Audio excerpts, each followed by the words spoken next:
Next మ్యాచ్లో 83 కొట్టాడు, next మ్యాచ్లో 79 కొట్టాడు. ఈ 3 స్కోర్లు ఉన్నాయి, ఈ 3 స్కోర్లు ఉన్నాయి.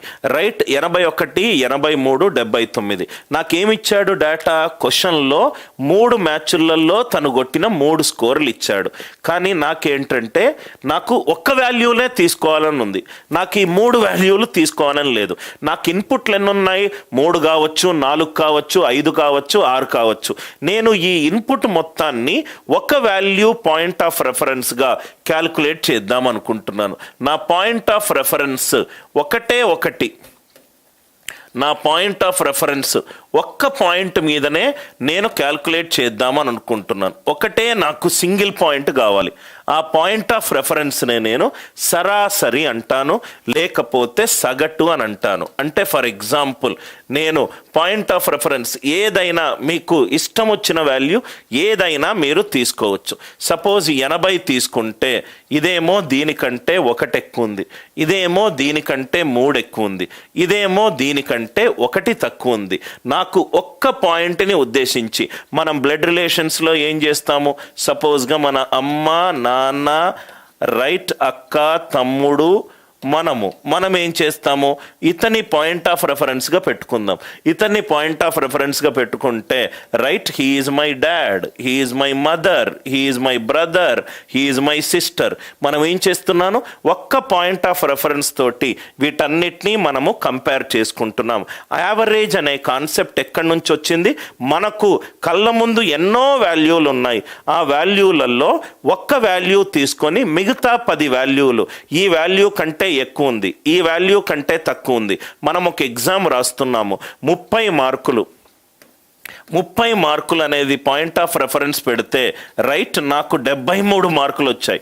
పాస్ మార్కులు 43 మార్కులు కట్ ఆఫ్ కంటే ఎక్కువ వచ్చింది. నాకు 22 మార్కులు, 8 మార్కులు కట్ ఆఫ్ కంటే తక్కువ వచ్చింది. నాకు ఇన్పుట్లో ఎన్ని వాల్యూలు ఉన్నా కానీ ఒక్క వాల్యూ తోటి నేను మిగతా వాల్యూని కంపేర్ చేయడానికి ఈ యావరేజ్ అనేది మనము యూజ్ చేస్తాం. యావరేజ్ అంటే సరాసరి లేకపోతే సగటు, సరాసరి లేకపోతే సగటు.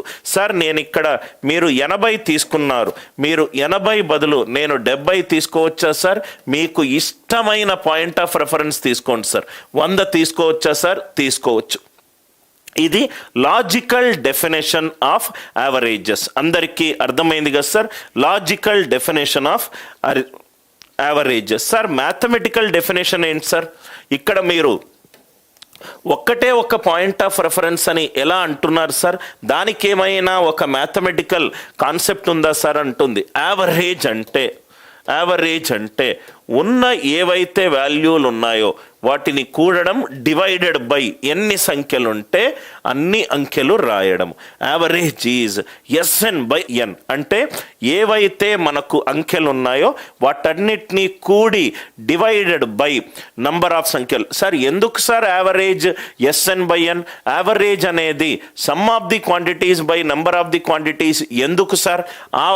అదే మనం ఎందుకు యూజ్ చేస్తున్నాము, ఇంకోటి ఎందుకు యూజ్ చేయట్లేదు? ఇదే ప్రూఫ్. ఇక్కడ చూడండి సార్, సపోజ్గా మీరు right 81 plus 83 plus 79 divided by 3. ఇది చూడండి sir, 81 plus 83 plus 79 plus 81 plus 83 plus 79 divided by 3. దీనికి 80 plus 1 plus 80 plus 3 plus 80 minus 1 divided by 3. 80 3 సార్లు రాసుంది కాబట్టి 3 into 80 plus 1 plus 3 minus 1 divided by 3. 80 plus 3/3 1. 80 plus 1 average ఎంత? 81. యావరేజ్ ఎంత? 81. Are you all with me? Average ఎంత? 81. ఇది మనకు important కానే కాదు సార్. మనకు కావాల్సిందల్లా ప్రాబ్లమ్ని అంత తొందరగా ఎలా సాల్వ్ చేస్తాం, ప్రాబ్లమ్ని అంత తొందరగా ఎలా సాల్వ్ చేయగలుగుతాం. నవ్వు ఇక్కడ చూడండి సార్. రైట్, నవ్వు ఇక్కడ చూడండి. 81 అని మనం ఈజీగా చెప్పగలుగుతాము. ఎందుకనంటే ఇది 81 అనుకోండి, 83 అనేది 81 కంటే 2 ఎక్కువ. 79 అనేది 81 కంటే 2 తక్కువ, 1 2 పెరిగింది, ఇంకోటి 2 తగ్గింది, ఆటోమేటికల్గా క్యాన్సిల్ అయిపోతే మనకు వచ్చేదేంటి 81. Average is some of the quantities by number of the quantities. ఏవైతే అంకెలు ఉన్నాయో వాటన్నిటినీ కూడండి, డివైడెడ్ బై ఎన్ని అంకెలు ఉంటే అన్ని అంకెలు రాయండి. ఈ యావరేజ్, ఇది కాన్సెప్ట్ మీకు క్లియర్ అయింది కదా సార్? ఈ యావరేజ్ కాన్సెప్ట్ మీకు క్లియర్ అయిందా? క్లియర్ అయితే దయచేసి ఆన్సర్ అందరూ ఎస్ చెప్పండి సార్.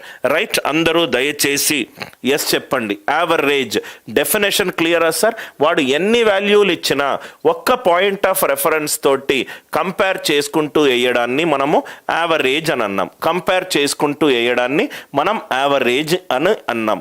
నవ్ ఇక్కడ చూడండి, యావరేజ్ సాల్వ్ చేయడానికి మనకి ఎన్ని పద్ధతులు ఉన్నాయి, యావరేజ్ మనము ఎలా సాల్వ్ చేయొచ్చు.